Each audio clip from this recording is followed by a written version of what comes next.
বিসমিল্লাহির রহমানির রহিম। কেমন আছেন ভাই?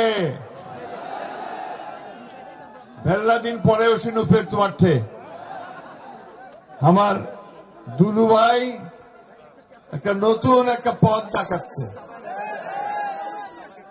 আমাদের তিস্তা নদী বাঁচাবার জন্য তিনি আজকে 5টা জেলাকে একত্রিত করে এই তিস্তা নদীর অববাহিকায় আমরা যারা বাস করি তাদেরকে তিনি আজকে জাগিয়ে তুলেছেন। স্লোগান দিয়েছেন কিসের?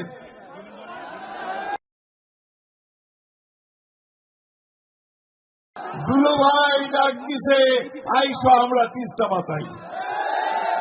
ঠিক এই আন্দোলন আমরা শেষ পর্যন্ত নিয়ে যাব।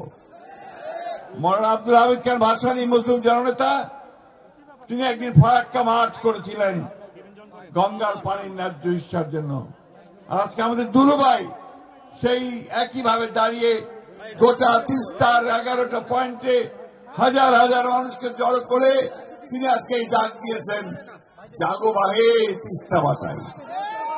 বন্ধুগণ, এটা শুধু স্লোগান নয়, এটা আপনাদের এই তিস্তার পারের মানুষের যে বাঁচার যে তাগিদ, বাঁচার জন্য যে আহাজারি, তারই আওয়াজ আজকে বেরিয়ে আসছে। কিছুক্ষণ আগে আমার বক্কর ভাই, আমার আরেক ভাই এখানে যে বক্তব্য দিলেন, যে কথা শোনালেন, কি করুণ অবস্থা তাদের। আজকে একদিকে যখন তারা সব বাঁধ ছেড়ে দেয়, গেট খুলে দেয়, তখন সে পানির তোরে আমাদের ঘর বাড়ি গ্রাম ধানের ক্ষেত সব ভেসে যায়, তাই না?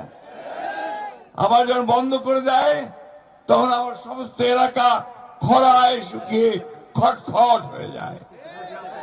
তিস্তা পারের মানুষের দুঃখ আর যায় না।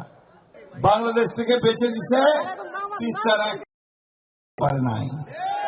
শুধু তিস্তা নয় ভাই, 54টা নদী আছে যেগুলো ভারত থেকে আমাদের দেশে আসছে। সবগুলো নদীর উজানে তারা বাঁধ দিয়ে দিয়েছে। বাঁধ দিয়ে তুলে নিয়ে যায়, পানি তুলে নিয়ে যায়, বিদ্যুৎ উৎপাদন করে। আর আমাদের দেশের মানুষ এখানে ধান ফলাতে পারে না, ফসল ফলাতে পারে না, তারা তাদের জীবন জীবিকা থেকে সম্পূর্ণ বঞ্চিত হয়। আমাদের জেলে যারা মাছ ধরেন তারা মাছ ধরতে পারে না। প্রত্যেকটা মানুষকে আজকে সেই কষ্টের মধ্যে পড়তে হয়েছে। ঠিক একই সময়, এই সময়ে দুলু ভাই যে ডাক দিয়েছেন সেটা আমাদের অন্তরের সকলের ডাক, তাই না? আমরা লড়াই করেছি 15 বছর সেই ফ্যাসিবাদী হাসিনা সরকারের বিরুদ্ধে, তাই না? আমাদের ছেলেরা লড়াই করেছে 34 দিনের সকলের লড়াইয়ের মাধ্যমে পালিয়েছে। এখন কোথায়? ওই ভারতে, তাই না? একদিকে পানি দেয় না, অন্যদিকে আবার আমাদের যে শত্রু তাকে দিল্লিতে খুব রাজার হালে বসায় রাখছে। আর ওইখান থেকে আবার সে বিভিন্ন রকম হুকুম জারি করে আওয়ামী লীগারদেরকে, ঠিক না? আওয়ামী লীগ আছে নাকি? আরো পালাইছেন, আমার সাথে সাথে সব পালাইছে। খবর সংগ্রহ করার জন্য এসছে। কেন? আজকে দুলু আন্দোলন শুরু করেছে, যে আন্দোলন হচ্ছে বাংলাদেশের মানুষের বেঁচে থাকার আন্দোলন। আমরা অবশ্যই দুলুকে আমাদের সকলের পক্ষ থেকে একটা অভিবাদন, একটা সেলুট জানাই। আমি বক্তব্য বাড়াবো না, শুধু একটা কথা বলেই শেষ করতে চাই। লড়াই না করলে কিছু পাওয়া যায় না। সেই লড়াই করেই আমরা তিস্তার পানি আনবো, আমাদের অধিকারগুলো আদায় করে নেব। আজকে সেইভাবে আসুন আমরা সবাই এক হই। আগামীকাল এখানে আমার তো প্রতিনিধি চাই, তাই না? সেই জন্যই আমরা নির্বাচনের কথা বলতেছি। নির্বাচন দিলে দেশটাতে যে অশান্তি সৃষ্টি হয়েছে সে অশান্তি হবে না, শান্তি আসবে, একটা স্থিতিশীলতা আসবে। তাই বক্তব্য বাড়াবো না বন্ধুগণ।